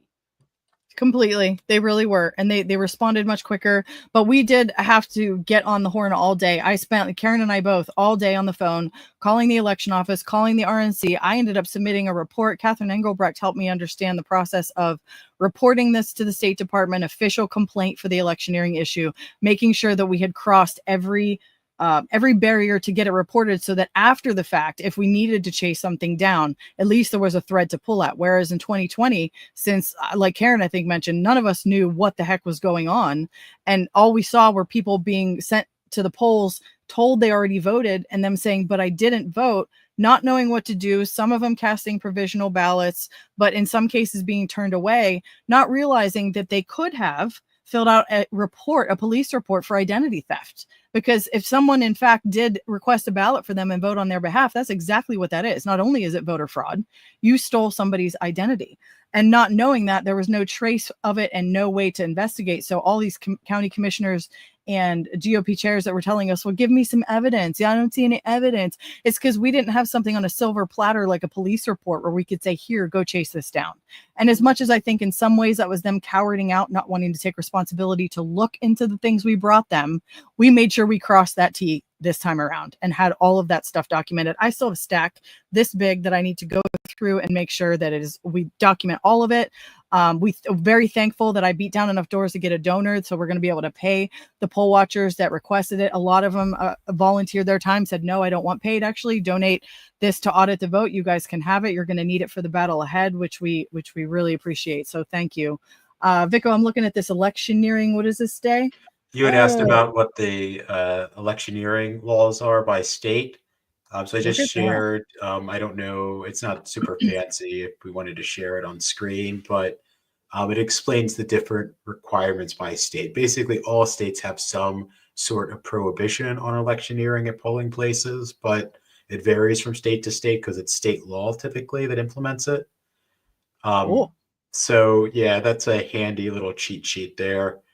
Most people are only ever going to need to know the state that they're in. But if you're curious about like how Pennsylvania stacks up against other states, this might be a fun thing for people to look at and play with. But yeah, I mean, it's a critically important function. And I think, moving forward, as we learn these different things to look for and people are trained and they start to know these things instinctively, it becomes a lot easier. And you also, if you're at the same polling location, you start to get to know the other people there. So it doesn't start off kind of on the wrong foot or icy. You kind of are like, oh, hey, Joe or Jane or whoever, and you kind of build up that back and forth a little bit. So I think it's a phenomenal job.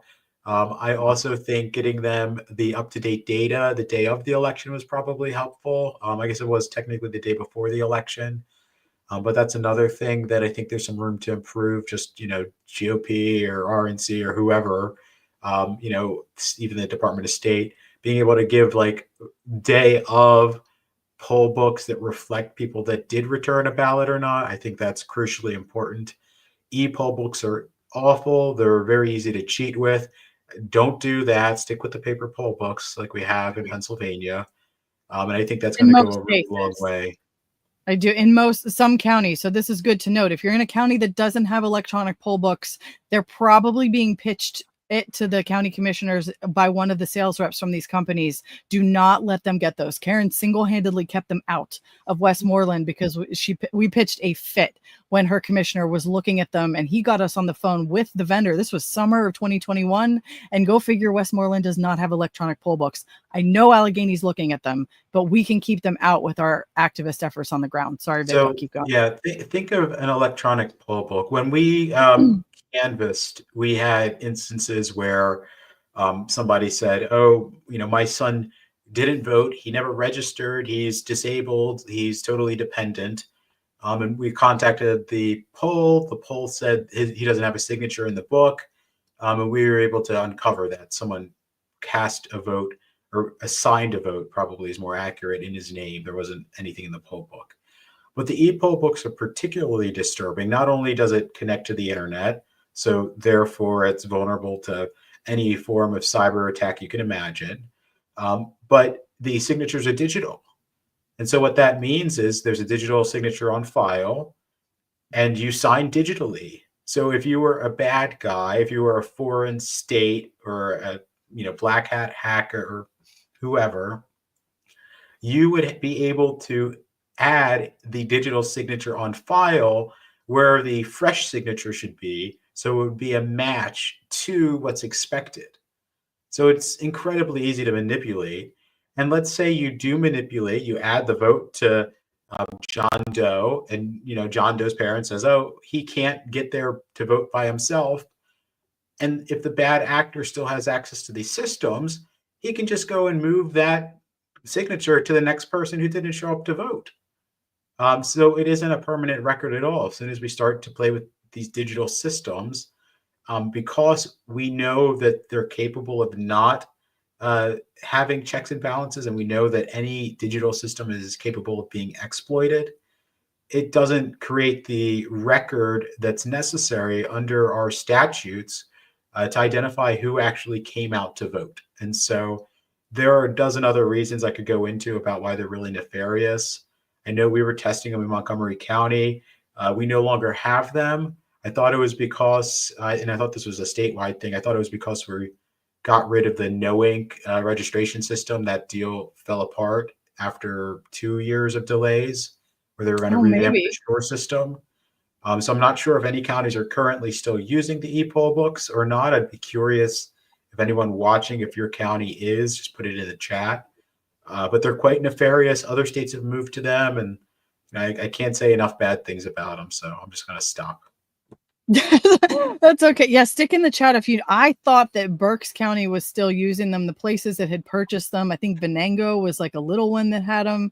I didn't know that. Maybe they did. Thank God. That would be amazing if they did. But just know that they're coming. Those companies make tons of money. They have good sales reps that are reaching out to the county commissioners, which is exactly what happened with our machines. That's how they were all sold a bill of goods. These guys know how to sell. They went in and said, "We're going to make your job 10 times easier. It's going to be smoother, more accurate, and you need to buy this fancy machine." Come to find out, they're made in Venezuela and designed to steal elections. So sales rep doesn't mention that part. We'll wrap things up here because we've been talking for a while there. Joel, if you want to queue up some of the pictures from the Team Red event and just show, the Allegheny County, MJ Costello and Tony G's Team Red event. Tony G was a poll watcher for me as well. Speaking of things that went a little awry, and Vico, I didn't get a chance to tell you this yet. I think you'll like it.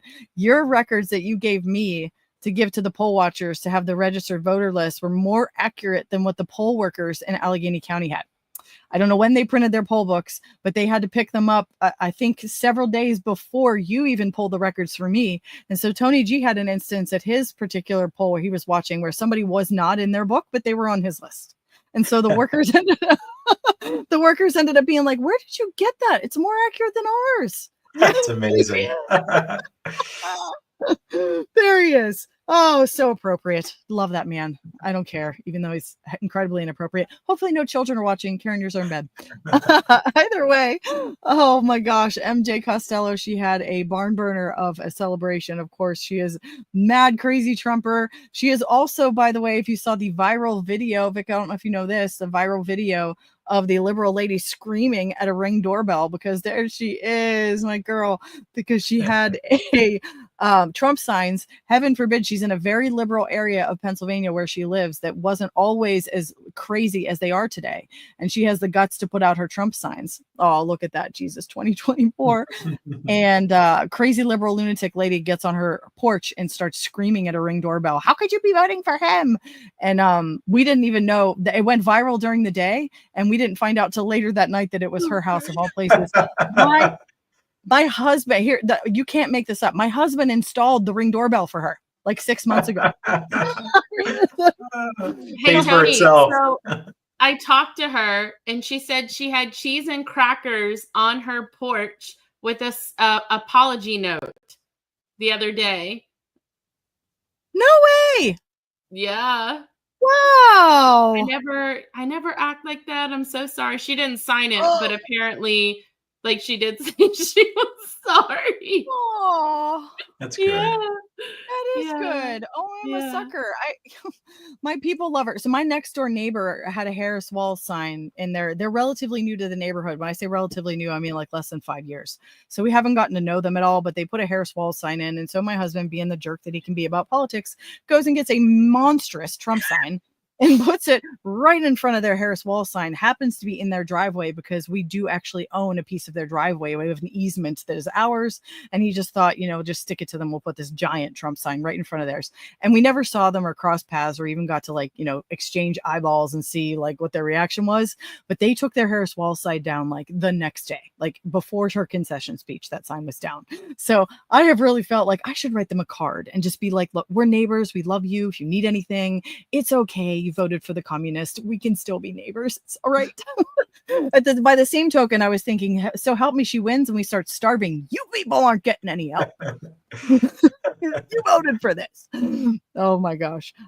Karen has put in the chat, America, is this good about Carrie Lake? Well, it's interesting because I just saw this, and at first I was really skeptic until I actually saw there's actually a physical like picture of this. But what's interesting is that apparently Maricopa County had 292,000, of which 200,000 returned a ballot. But then Pima County had 60,000, of which 108,000 returned a ballot. So that's 178% return rate. Insane. But make it make sense. Everything's fine. Make it make sense. That's what I'm really looking forward to. Vico getting some rest and eventually doing a deep dive into the data in the counties like he does and showing really what the heck happened. So we know, the turnout, how did the turnout and the ballot chasing compare to the stop of the steal? So we will definitely have I'm doing my amateur eyes with my Excel. I'm trying to look at it a little bit and I'm already seeing things that are kind of like, well, make this make sense. We got a lot of questions about this. PC free 1776. Yeah, my husband, he knows how to be a jerk. In fact, his liberal sister, he got into an argument with the day after the election on Facebook because he just had to comment on something of hers. Brother and sister, they're on Facebook. Like, are you guys 10 and 12 again? Really? Can't you just call her? No, they had to fight on Facebook. She's a liberal and he's not. Glad to see Nikki. Good to see you. Erie County, praise the Lord. Erie County wasn't a disaster because that could have been so ugly with their mail-in ballot mix up the last 2 weeks before the election.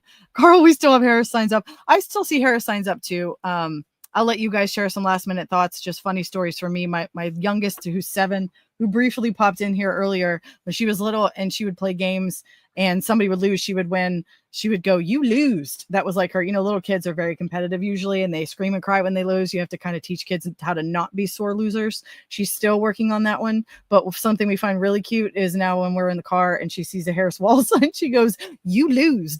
She's 7. So I love it. I'm letting her do it. I don't care. So closing thoughts. Joel says he has something to play for us to end the show, but I'll give the floor to you guys to kind of give some closing thoughts, parting thoughts.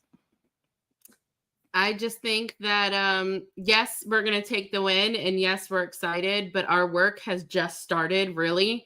I probably could speak for you two, definitely for myself. We would welcome if somebody really wanted to look at this election as well. And I'm going to caveat that and say, well, if we're going to do this, let's do 2020 as well. But we understand that, yes, we can take a little bit of time to celebrate, but we really feel like our work has just really started to begin. And we know going forward, there's a lot of work to do in a lot of different areas. I personally will be doing a lot of hand counting classes next year, and we'll be advocating for that very, very much so within our legislature. And so, keep an eye on that. But it's just beginning, guys. And if you have not gotten involved with us this year, please go to our website, Audit the Vote PA, click on that Get Involved tab. You can get involved. If you can't do, the physical work, please give us donations so that we can continue doing what we're doing, because unfortunately this stuff isn't free. I wish it was. So thank you guys for all of your support. We could not do what we do without you. And we thank you so, so much. So don't forget Christmas time, mypillow.com, lots of good stuff. Shameless plug, not really shameless. This is a success story. I'm going to have Hallie, if I can get her on video saying this. My 7-year-old daughter spent 2 years coming in our bedroom every night in the middle of the night. We could not get any privacy and we didn't know why. And finally she started telling us her bed was uncomfortable. And when she had one of her cousins sleep over who started saying the same thing, we thought she was just one of those kid things, like whatever. The cousin said the same thing. I went onto MyPillow. I purchased one of his mattress toppers. And when I tell you, my husband at first was like, how much did you pay for this? Even with our promo code, the stuff is, depending on what you're used to spending on bedding and towels, it might be expensive. It might not be. But for us, it was a little more than we would normally spend. So it was $100 for this mattress pad cover. And my husband's like, yeah, $100. I'm like, you watch, because if this thing works, this is gonna be the best $100 we ever spent, because we'll get our bedroom back. And guess what? She hasn't come in our room since the first night we put that sucker on her bed. Yes. Needless to say, he is no longer complaining when I go buy stuff on MyPillow. So support Mike Lindell, support all of us in this cause. MyPillow.com, promo code ATVPA. You'll get a discount, we'll get a donation, and you'll get an amazing product that just might change your life. Changed our life. I started a hashtag. Speaking of Mike, I started a hashtag Medal for Mike, because there's a lot going around about people who should get the Medal of Freedom. And you want to talk about who deserves the Medal of Freedom, it's Mike Lindell. He has given up so much. And I know this is a shameless plug for him, but he really has. He has given up literally everything for this cause. And so I started a hashtag on X, Medal for Mike, because I truly was a Medal of Freedom. And if President Trump decides to do an election integrity task force, that needs to be the first person that he reaches out to. So. Oh my gosh, for real, regardless of Lindell's missteps and us thinking things were going to come to pass that maybe didn't. You cannot argue. Nobody's heart is in a better place than that man. And nobody put more on the line than he did. He spent his entire fortune, could have gone bankrupt. Praise God, Trump won. And hopefully we'll get federal regulations to go down so Mike can rebuild his companies and kind of regain some of what he's lost. But he laid it all on the line, and nobody has done more for this cause than him. So I echo what Karen says. I'm going to put a link in the chat. Actually, Joel, if you'll put this up, just a fun little play on donations that I did. Put a new donation page, just having some fun the other day. If you're able to support us with a reoccurring monthly donation and help pay our yearly expenses, our website stuff, our Zoom account, our Canva account, just all the basic things, even this StreamYard account. I think right now we upgraded to get some extra stuff so we could stream on multiple platforms. And even it is like $80 to $100 a month. Just all those little things. Every little bit helps, whether you can do $5 a month, or if Joel can share that screen and put up some of the fun. I think I did like the comeback if you want to give $47, remembering the steal if you want to give $45, tribute to 2020, give $20.20, or shout out to the future, $20.24 to help us remember 2024. It's just a fun little thing with his fist. Yes. Now you will have to scroll up on that, Joel. You will have to click the thing that says one-time donation and make it a monthly recurring donation to make it come out every month, or you can do one time, whatever fits your budget. That's what I did. I was just having some fun late one night. The Steal 2020, the comeback. I love that picture of him. Love it. The comeback, the future, and never forget 45, 47. I just had some fun. So Vico, parting thoughts, and then we'll head out for the night and get some sleep. Yeah, well, I love the idea. Here's the first time I'm seeing it. So really, really good idea. I love the different like little hashtags, and Karen, I love medal for Mike. I think that's, of all the people, Mike is up there. There are a couple of big names. I'd also throw Kurt Olson as well. Kurt and Mike have worked together so much. and a handful of others. I could probably ramble off a dozen easily of just the most patriotic, selfless people that have given so much over the last 4 years. Mike, especially with the holidays coming up, if you need another mattress topper or a beach towel, or the pillows are obviously very comfy, but so are the slippers. There's so many different options on there. Definitely think about maybe getting a few gifts for people. That all helps Mike. Mike has poured a tremendous amount of his own money and just so much time into this effort. We would not be as far as we are without Mike. He, Mike is the kind of person that, God tapped on the shoulder a while ago and has used Mike to really elevate this issue. So many people have come to Mike with what they found, and Mike treats everyone the same. He hears you out. He looks at the validity of it. He looks at the possibility of what it is. And then once he's convinced, once he understands what it is, he will do whatever he can to try and help you. And that's just the kind of selfless, big-hearted guy he is. I definitely think that's Medal for Mike is a great idea. I definitely would love to see that happen. It's been a long 4 years. A lot of us have been in this for longer, or at least those 4 years. Thank you to everyone that's been here. I see many people I know in the comments here. MJ, Barb, just shout out a couple of people. So many amazing people that have given so much just in Pennsylvania and at the local level. Even though there was a win, the key here moving forward is eternal vigilance. We can't go back to that, comfortable state we were in before, where we just blindly trusted things were being done properly. That's how we got into the situation we're in. There's still a lot of work to do. Countries over in Europe, they hand count same day, paper ballots. They've gotten rid of mail ballots because they're so ripe for fraud. There are countries that are in the midst of getting rid of the machines because they've exposed those to be easily exploited. There are so many different things that still need to get done in order to really restore our elections to what they're supposed to be. So, please keep in the fight. I know right now we all deserve a little rest, right? There's going to be a ton of work to do. We will look at this election. In 2020, they didn't finish publishing the reconciled numbers until February. And even then, they weren't complete.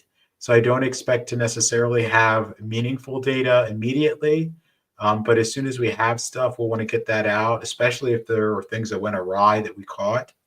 So definitely follow Audit the Vote on the social channels to be able to keep in touch with that as we find it. And I just want to say again, thank you, ladies, and thank you to everyone who's on the stream now.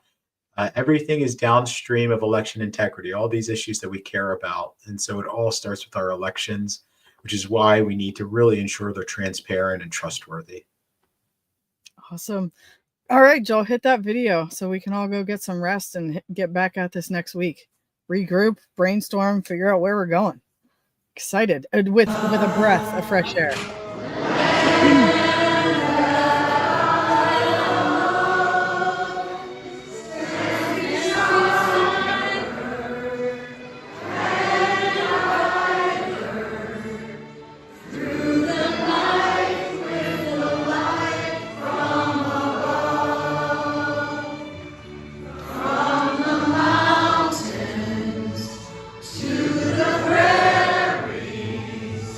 To the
So very special. Yes, we're thankful for all of you and for this movement and for finally some mercy and a reprieve and be able to move forward in a pace that doesn't feel like we're putting out a fire every day.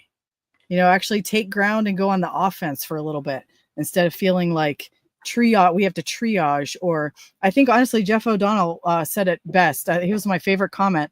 Now everybody in America knows what it feels like to be on an airplane that is about to crash, nose diving for the ground, and then to lift up 10 feet before it hits. That's exactly what it felt like, doesn't it? Like that's the embodiment right there. That's on the Titanic. We're going down. And at the last minute, we found enough lifeboats for everybody. And where there's still a chance. Tons of work to be done, but there's still a chance. So thank you guys for hanging with us. We'll see you guys next week. Have a great weekend. Get some rest.